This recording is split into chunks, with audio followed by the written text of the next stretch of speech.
Hi, my name's Kyle, and welcome to the Moonshot Channel. I wanted to create a series about how to invent systems to solve tough problems methodically, using modern tools like machine learning, microcontrollers, and 3D printing.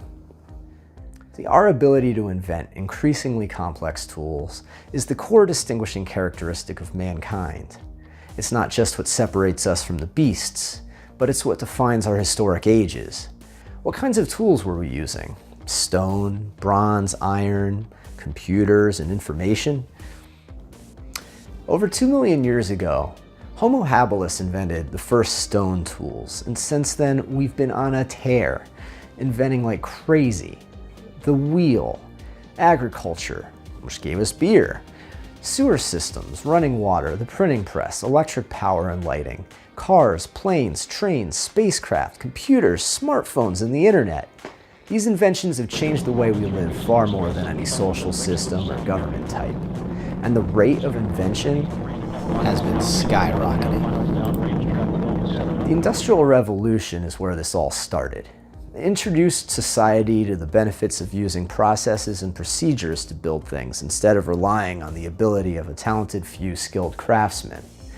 Science, which also relied on a set of procedures known as the scientific method, began to take center stage, with its greatest champions applying the scientific method with steadfast discipline, so we could learn new scientific principles. These principles were in turn used by engineers to build more interesting tools, like refrigeration systems, which in turn allowed scientists to conduct more advanced research, which led to new material discoveries and so on. And just like with the scientific method, engineers developed their own processes to apply these newly discovered scientific principles to the task of invention. We no longer relied on random sparks of genius to bring us new ideas and inventions. We were able to bottle up innovation and package it via processes such as the core engineering design process. Now, unlike the scientific method, which focuses on furthering our understanding of how the universe works, the engineering design process focuses on applying this knowledge to build new innovative systems to address problems. Also, while the scientific method is a static and agreed upon set of steps in a set order, there are quite a few variations of the engineering design process as it continues to evolve and improve with time.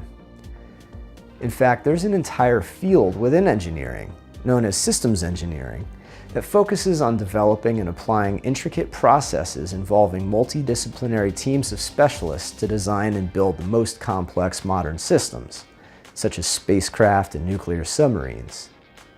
But for projects that can be handled by an individual or a small team of engineers, the core engineering design process is usually more than sufficient. And while the names and the order of steps may vary from institution to institution or even engineer to engineer, the fundamental ideas remain constant. Now, what I'm going to do here is apply a no-frills version of the core engineering design process to build some systems that tackle a series of really big problems. Each problem will take a full series of 8 to 10 videos to go through and solve. But what I want to show beyond just a walkthrough of how to build the final system that I come up with is really the process by which I come up with it in the first place. This first season is going to tackle the problem of predicting the track of hurricanes. I'm going to go through each step of the process, probably more than once in a few cases, as I revise my system and try different approaches, and show how we can use new technologies like neural networks, along with the massive data sets that we can find through various government agency websites to predict hurricanes.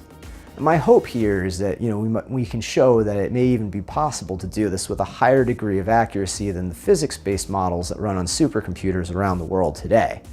But we'll see. We'll see what happens as we build this thing. So here's a quick rundown of what we'll be doing in the next several videos. Episode 2 is where we're going to define the problem and perform some background research. We'll get into defining our design requirements and do a quick preliminary brainstorming session before diving into researching some existing solutions. Episode 3 is going to focus on concept generation. This is where we come up with several potential ways that we can solve the problem that we defined in episode 2. There are several approaches on how to do this, so what I'm going to use here is just the brainstorming technique that I learned in college. I'll walk through how to use loose association exercises to conceive of creative and innovative solutions. Episode 4 is where we're going to select our best idea and start moving forward with it. We'll do some additional research into the feasibility of this idea, along with the feasibility of the top contenders, and then pick one to move forward with. Episodes 5 through 9 are going to walk through the design build process. We'll work on a preliminary design for our best idea and start prototyping a solution. Now, this often leads us to discover issues that we hadn't yet considered. So we may find that we have to circle back and use a different idea. But we have to first prototype. That's the whole purpose of prototyping. Once we get through that, we'll code up our final solution or final system and run it. Episode 10 and beyond, we'll get into the test and redesign phases. I'm not sure how much time we're going to have to work on additional iterations of this full process, but at a minimum, we'll test our first design and see how it benchmarks against others. Additional episodes may follow, where we get into additional prototypes, but we're gonna have to wait and see. This is all, it's probably gonna take a while to do this first one, and I do want to get onto some other problems. Anyway, that's it for now. I hope to get 1 to 2 new episodes up per week moving forward.